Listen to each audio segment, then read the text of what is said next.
entitled by the grace of God and with the help of this wonderful fellowship of Alcoholics Anonymous, I have not had that first fatal drink today. Very nice that Anurag has initiated and other friends have initiated this online meeting. But honestly, I'm in my bedroom. I'm feeling a little shame, and I'm also like being naked. My wife sitting outside the side. I feel a bit, feel like blabbering. And you guys told me to share while I was drinking. I would have done it just like that. But now there's a bit of hesitancy. There's a bit of shyness. Anyway, thanks for the opportunity to come over all those shortcomings. And about this online meeting, I'm not too sure about the safety of the meeting. I'm not talking about anonymity, because anonymity, as I understand, is those who know about my drinking. They all know that I'm an alcoholic. Those who do not know about my drinking, they are not worried about whether I'm an alcoholic or not. So I'm not talking about anonymity. I'm talking about the safety of this app. Anyway, I am very sure and hopeful that the admins will take care of that. So I have no hang-ups and I have total faith in them. And I also wish this online meeting to flourish day by day, strength by strength, within the parameters of our preamble of Alcoholics Anonymous. So today's topic is the purpose of the main purpose of the big book. Most of you and myself definitely have a lot of experiences. The usefulness of the big book. The first purpose of the big book that I can recollect is I came into Alcoholics Anonymous in 1995, January 2nd. But I got sober only in 1996, July 8th. So in between 18 months, I was in and out of alcohol. There is some disturbance in the voice. It's not very clear. Now, can you hear me? Is it okay? Yeah, if you can put your mic a little nearer to your Yeah, mouth, I'm I holding think it that will near be now. better. Is it okay now? Yeah, no, please carry on. Yeah, it is okay Yeah. now. Please carry on. It's okay. Thank you. Yeah. So in 1995, January 2nd, I came to the first meeting of Alcoholics Anonymous, but I got sobered only in 1996, July 8th. So for about 18 months, I was in and out of AA, sober for 1 week, sober for 2 months, sober for 10 days, like that. So in that period, I remember I went to a wine shop to drink. While I was drinking, I noticed a guy next to me was drinking like an alcoholic. I never thought so. I was drinking like that. So I developed a conversation with him. Then I told him little about AA. I took him home. My wife asked, "You are drunk and you brought a drunk?" No. He needs to be 12-stepped. So whatever the copy of the big book that I had, I gave it to him. That was the first purpose of the big book. I do not know whether he is back to AA or whether he's sober. I'm not too sure about that. The next thing that I'm able to recollect about the big book is I remember I read somewhere, I don't know where I read. A person like me, who was on and off. One day after intoxication,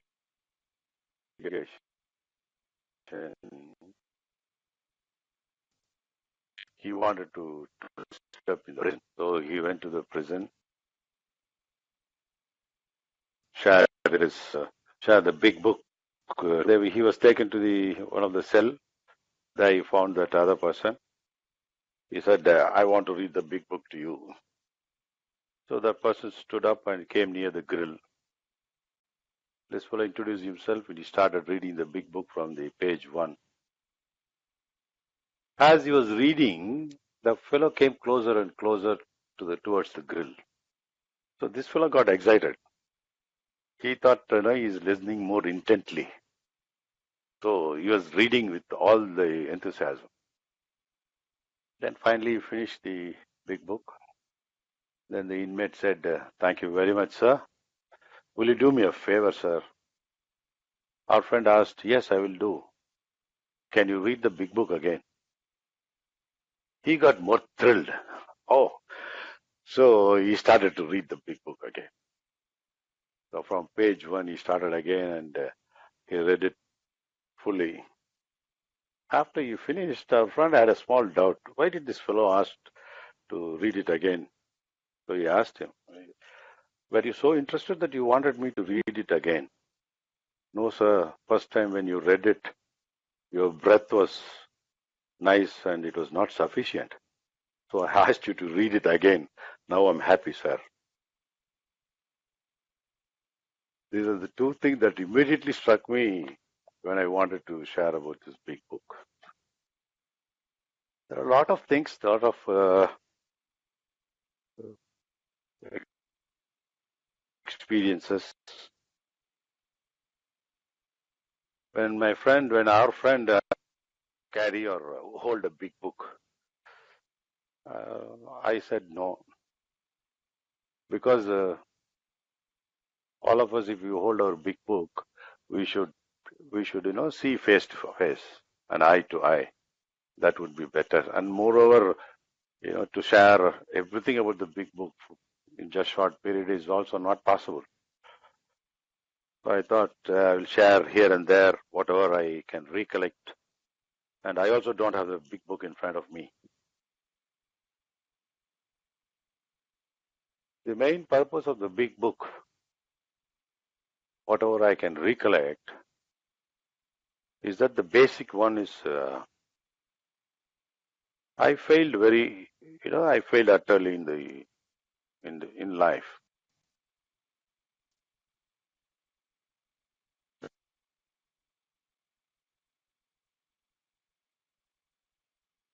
I've been failing, and failing.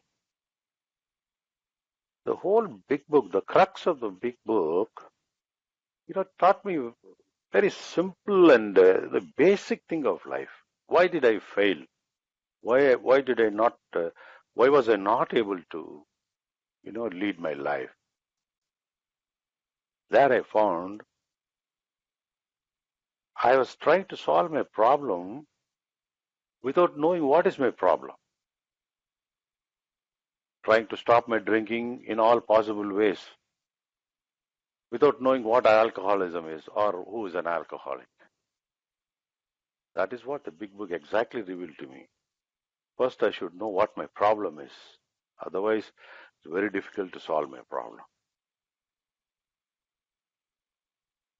So that's how I started way back in 1996, July 8th, after sporadically got introduced to Alcoholics Anonymous and a lot of sharings and the literatures. But I sincerely started only on July 8th, 1996. So I will try to share by picking up the key words in the big book or the lines in the big book or the sentences in the big book. The other purpose for not, asking you to hold the big book in your hands is to enable you to read the big book wherever the lines and the key words are formed.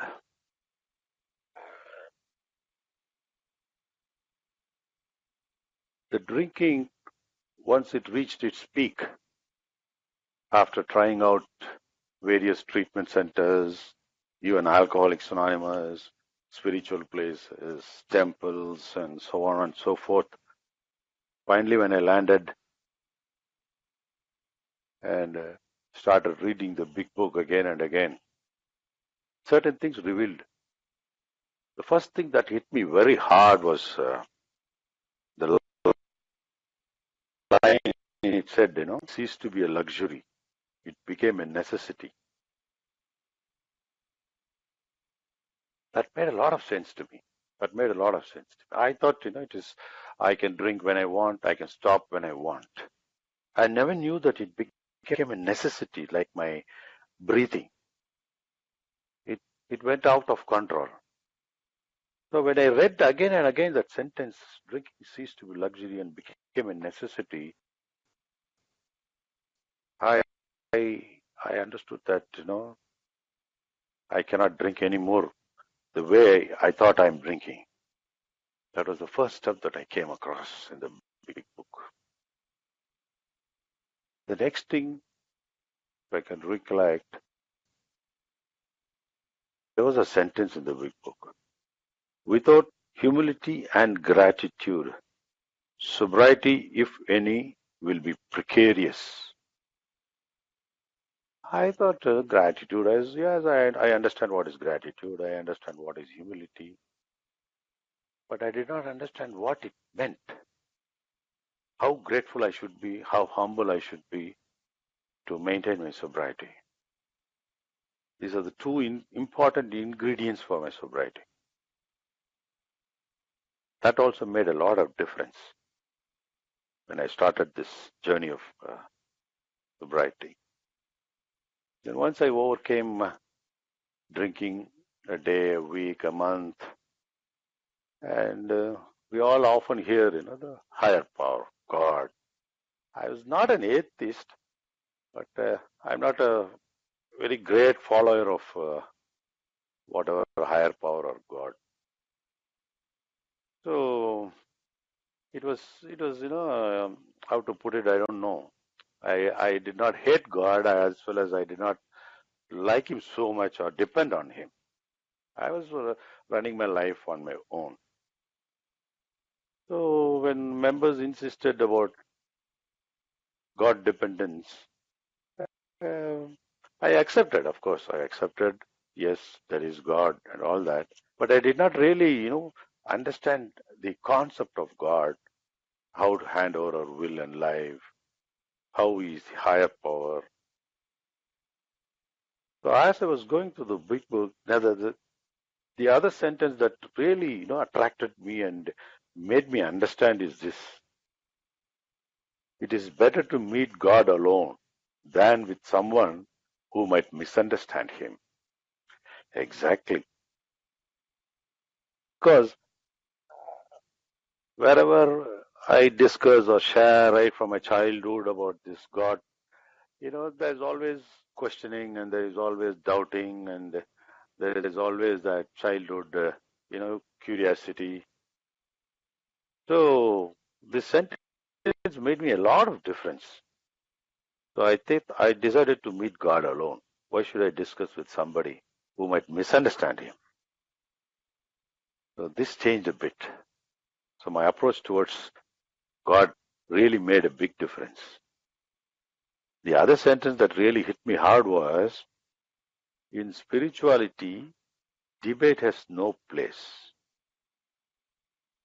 This was always nice, always debating. If somebody talks about God, it's nice to oppose it. If somebody opposes God, it's nice to support God. This was always a time pass. It had no serious debate. But the big book only revealed that in spirituality, debate has no place. I remember my uncle was undergoing open heart surgery way about 15, 16 years back. And the hospital wanted about 8 units of blood. So my brothers and my uncles, each one tried to go in different ways to procure blood. I went to one of the ashram where they said, volunteers so I can get blood.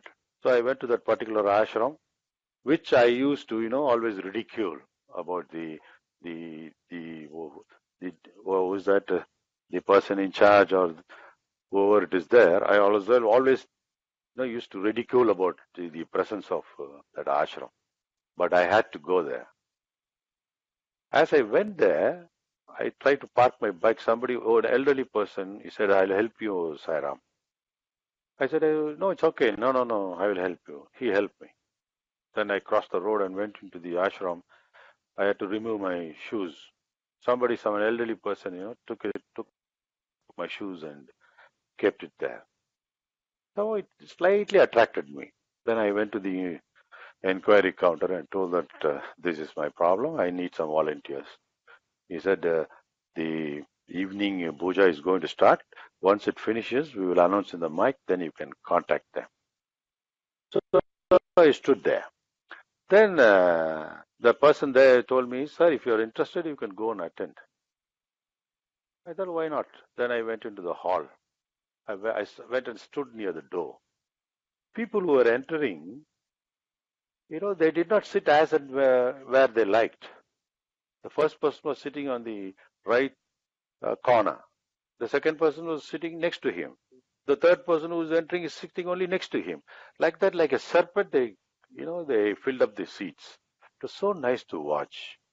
Then my purpose was, as I was returning, I was thinking of all this. Who am I? What competence do I have to talk about this ashram all these years? Each ashram has their own way.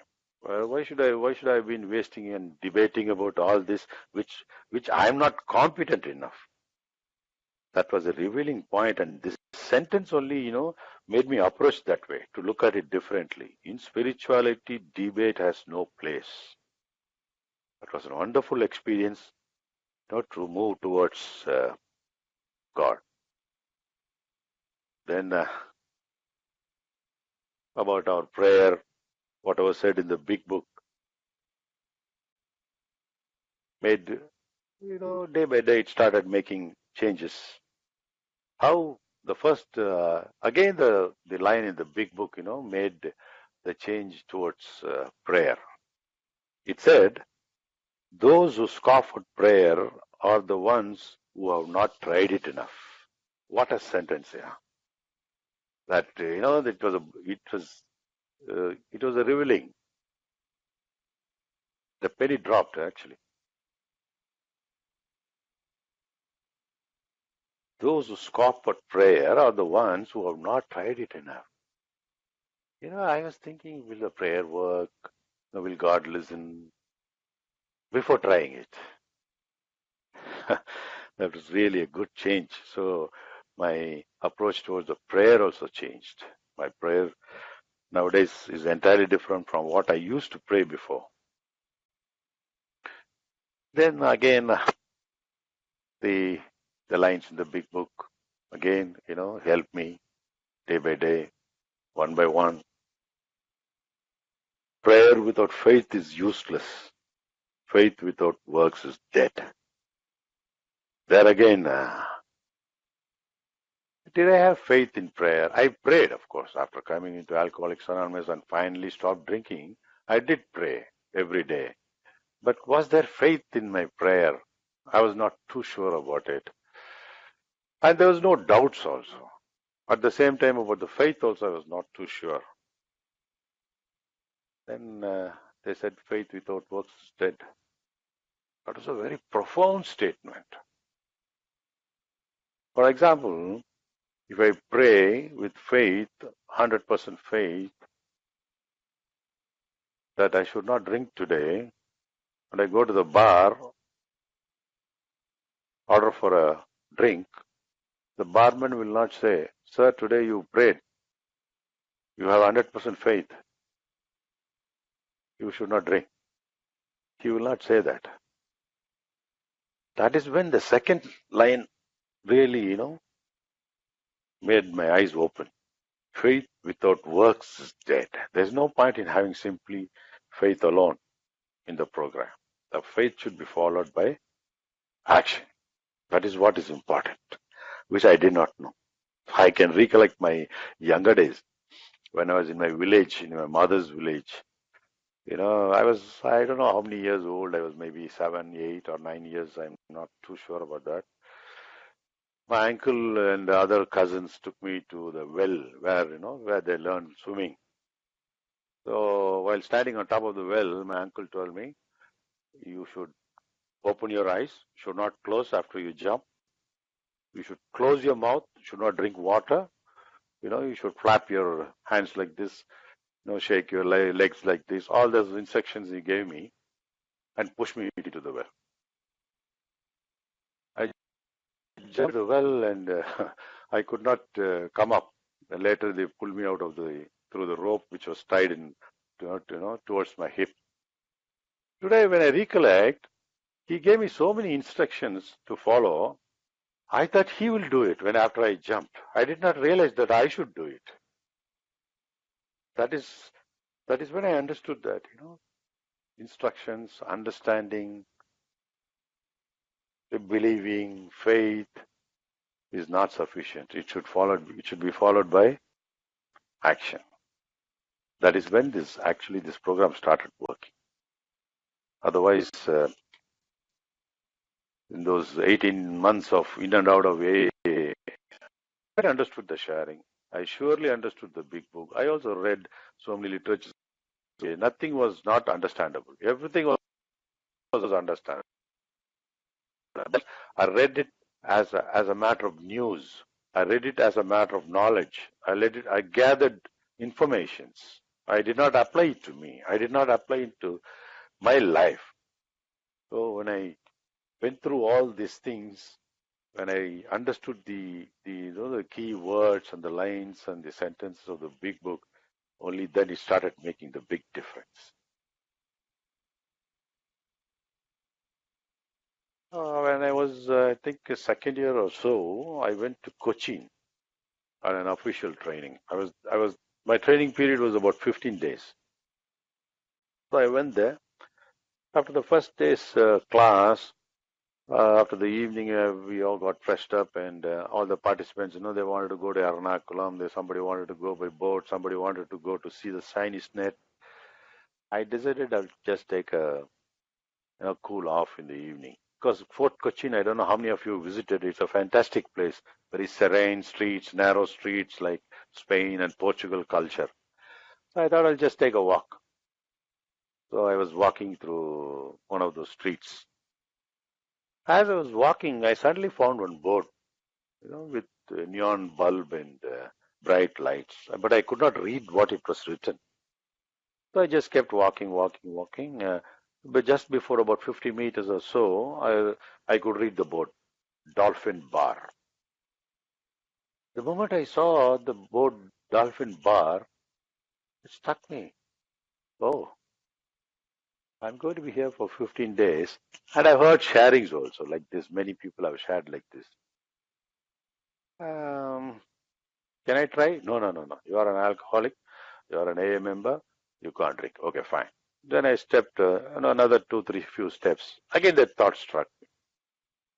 Hey, why not? Yeah, why not a drink? I said, no, no, no. So as I was pacing my steps, I wouldn't say it was craving. It was tickling, It was tickling, and it was, the inner mind was telling you coward, can't you handle liquor? What is this? Why are you battling? So likewise. So I was pacing. I was almost coming near the boat, almost near the hotel. Then our friends sharing and things like that, it struck me. Somehow, in God's grace, I think the line that I read in the big book only, struck my mind. It said, in all these situations like this, the defense only should come from a higher power.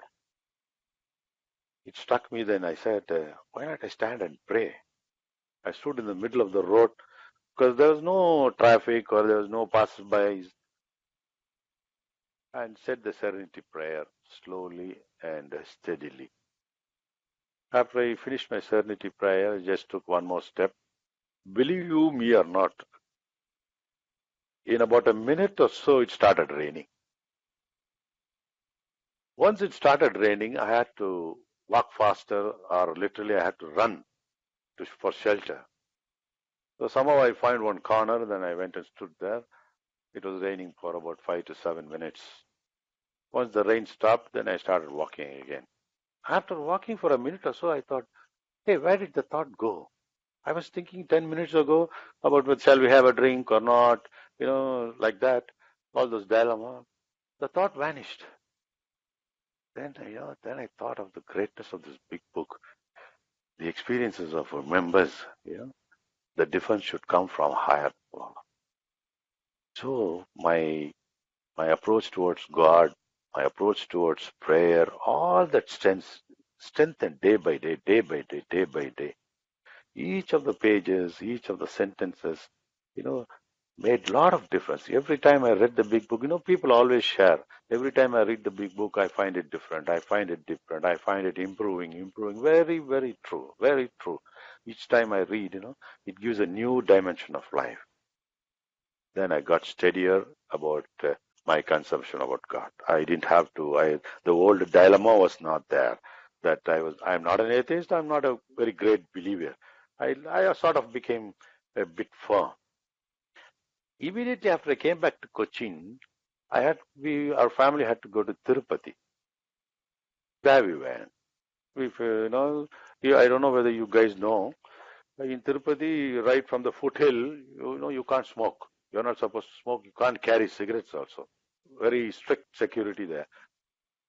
So I left all my cigarettes and everything in the guest house at Tirupati town itself. And we stayed there. Then the next morning we had the darshan.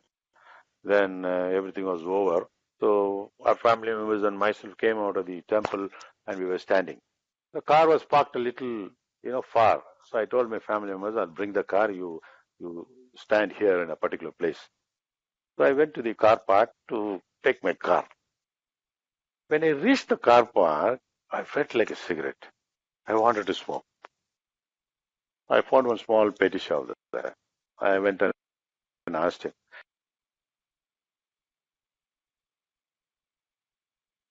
uh, you know, cigarettes? No. He said no. Are any cigarettes available?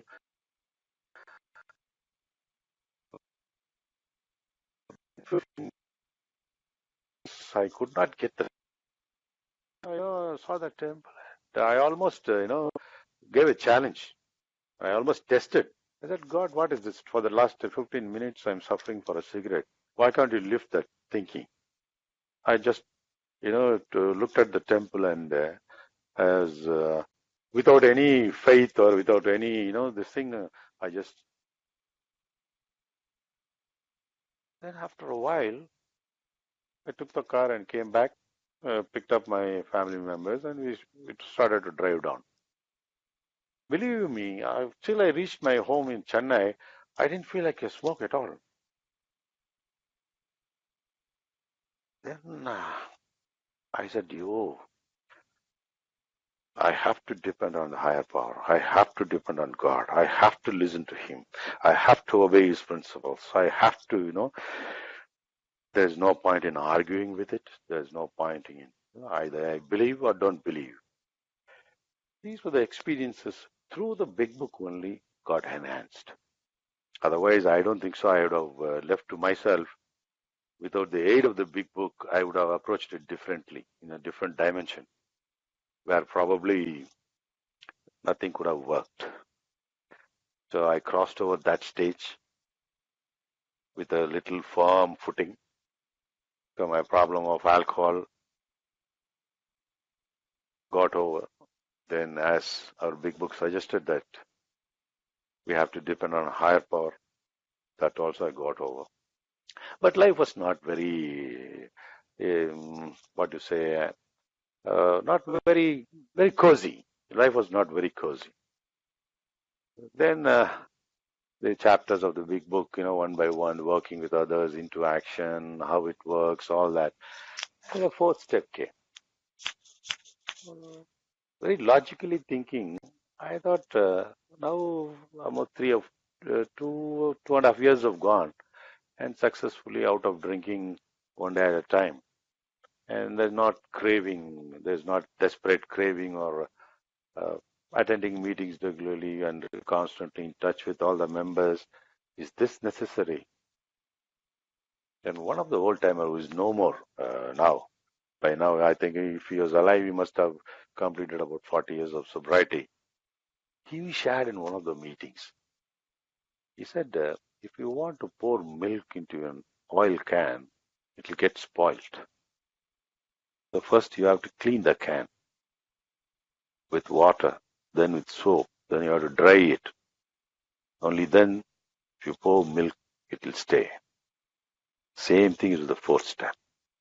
If you try to, swallow good things, spirituality, prayer, God, everything is fine. It's the intention is fine, but it will not stay unless you clean inside.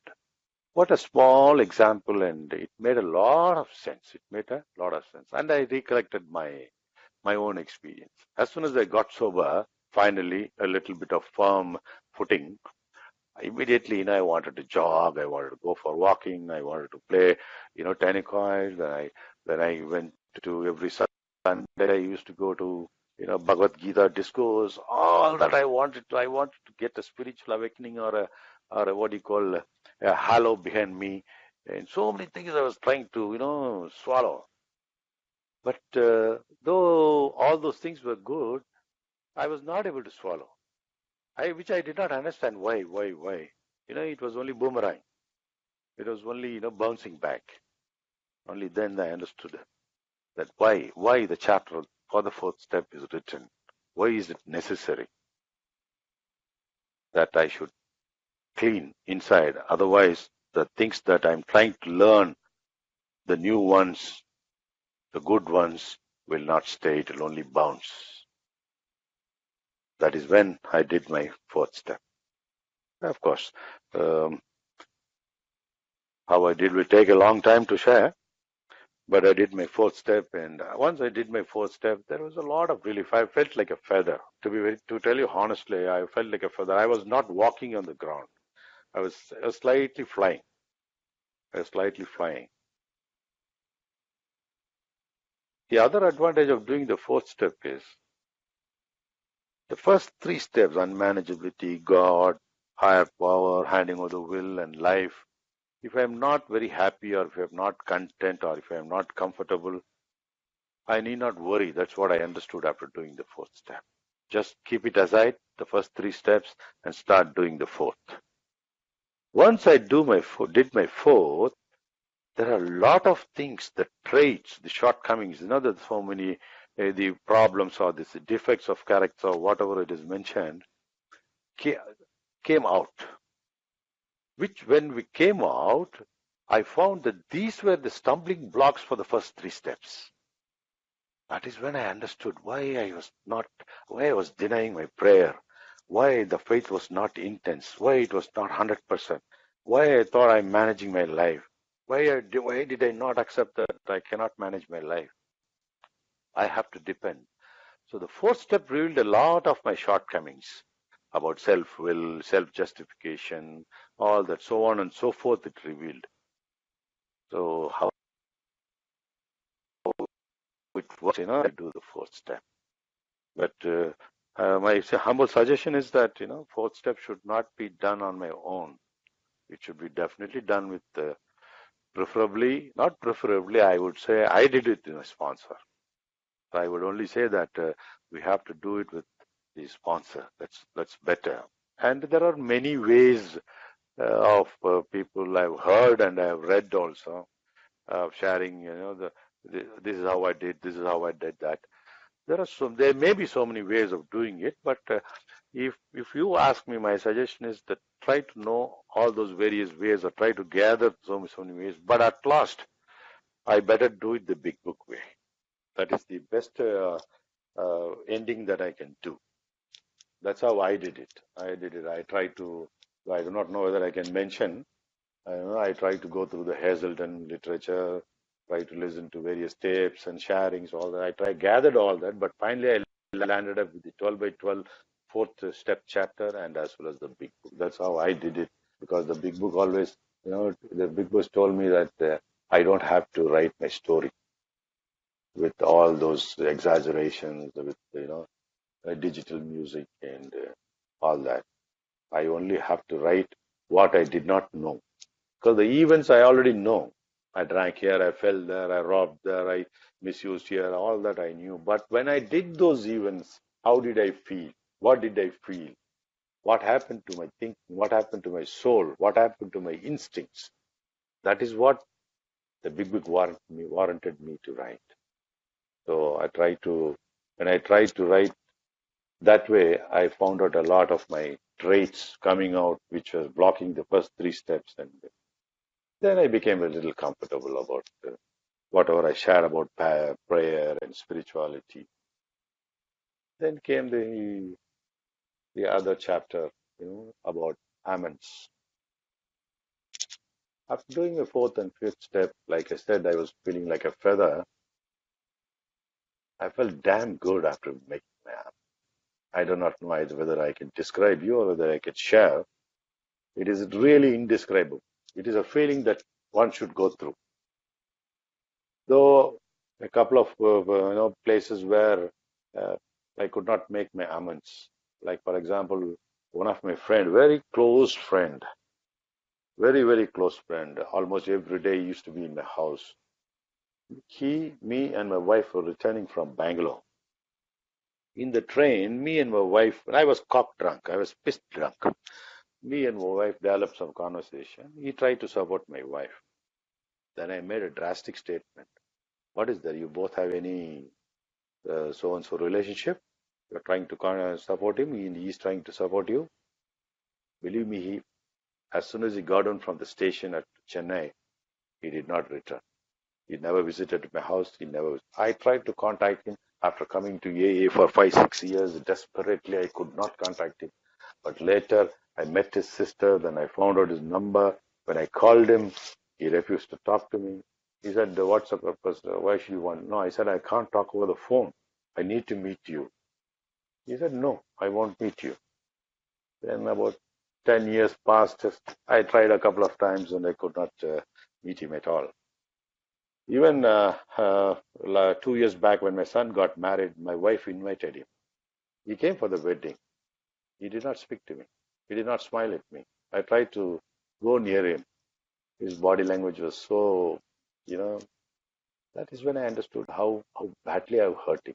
So while making amends, it is not that everybody will accept, everybody will, welcome me with open arms. Everybody will say, no, no, it's okay, don't do all that. No. So these things I did not get upset because the big book already warned me. You're going to make amends only for yourself. You may be welcome, you may not be welcome. You may be listened, you may not be listened. You may be pardoned, you may not be pardoned, but that's not your problem. If not for the big book, and if I had to make amends, I would have got, said, I get lost. I'm trying sincerely to make amends. This fellow is not listening. But that thought never struck me, only because of the big book.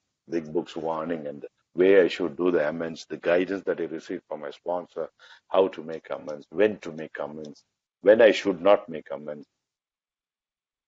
This clarity came only because of the reading of the big book again and again and again. Then I think the time is nearing. That is the reason I didn't want the members to hold the big book, because each page will need each day, to share each one's experience. Everybody has a lot of experience, millions and millions of experiences.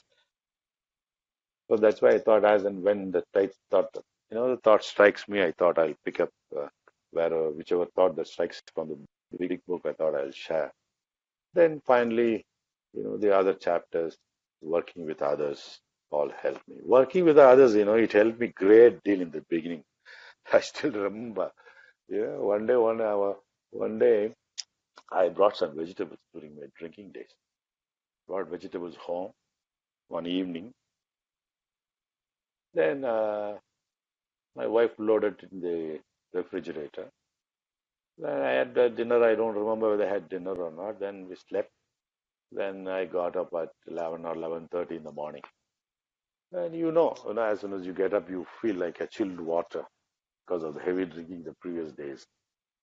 So I went and opened the fridge. I saw the fridge was empty. This yesterday I brought so much of vegetables. She also loaded the whole fridge is empty now.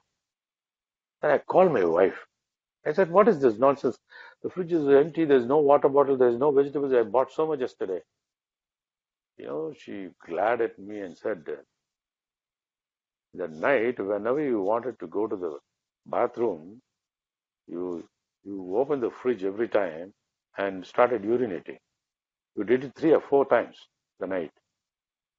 And I said, oh my God, she is, I think, exaggerating. What nonsense. What is my background? What is my education? What is my, management studies? And what is my family background? Upcoming. And she's talking nonsense that I am urinating in the fridge. I did not accept, internally I did not accept and I just left it.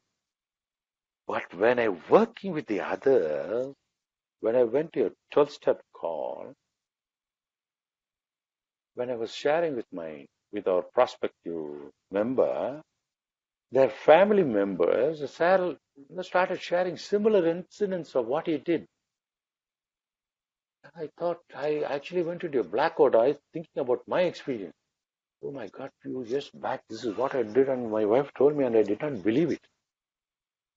But only when I went to the 12-step call, only when I worked with the other fellow, I accepted my own deeds. And this is not the only incident. There are many, many incidents which I honestly and deeply accepted only when I did my 12-step job, only when I started working with the others. In fact, my my sponsor taught me what is Alcoholics Anonymous, what is the big book, what are the 12 steps, and so on and so forth. But it is my sponsors who made me practice whatever I read or whatever I heard.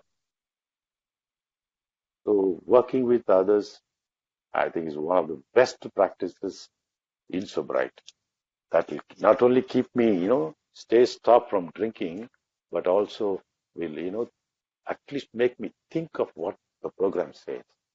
And only when the sponsors approach and ask doubts, I started thinking about it. I started putting it to practice. Why I put it to practice is the big book also again warned. You cannot give anything that you do not have. That is a great, profound statement. So I could not give anything my sponsors when they asked me any doubts or clarification, which I did not have. So I had to procure first. I had to practice first. First, I had to gain it. Only then I could pass it on. So because of my sponsors and working with the other alcoholics, I started to understand the program more and more better. I started to practice more and more in a better way. So these are the few experiences. Maybe if I get a chance next time, maybe I can elaborate on some other experiences by picking up some other keywords that really attracted from the big book. So the main purpose of the big book does not end at all. The topic of the day is the main purpose of the big book. Yes, the purpose of the big book is endless. Yeah, I don't know. It can serve in any way, and it is endless and keep on serving. Before I just conclude, when I was doing my MBA, there is one subject, personal management. In that, there are two big questions, 20 marks each. The questions were about leadership and ethics. And I scored about 82 marks in that subject. To score 60 or 65 is itself a great achievement as far as the institute goes. But I scored 82. Then some of the members in the institute who could not go through that exam, approached me and said, "How did I prepare all that?" I told them everything. But when I recollected, you believe me or not, about leadership and ethics, I did not write anything from what I studied in the course. I wrote, what was said in the big book, what was said in the aspect, like fault finding and argument should be avoided, like play, let go, let God, like that. First things first. Quoting and relating to the organization, the in conflicts, all that, relating all our whatever said in our big book, I wrote it. Probably the examiner would have thought he would have read so many books, but he would not have read the big book. So he would have thought, where did this guy get all these quotes? So probably because of that, he would have awarded me so much of marks. So the purpose of the main book is, as I tell you, it's endless. I do not know where all it, expands its wings to to make things clearer, better, productive, and useful. Thanks, Anu, and all the other members for letting me share on this platform. Thank you very much.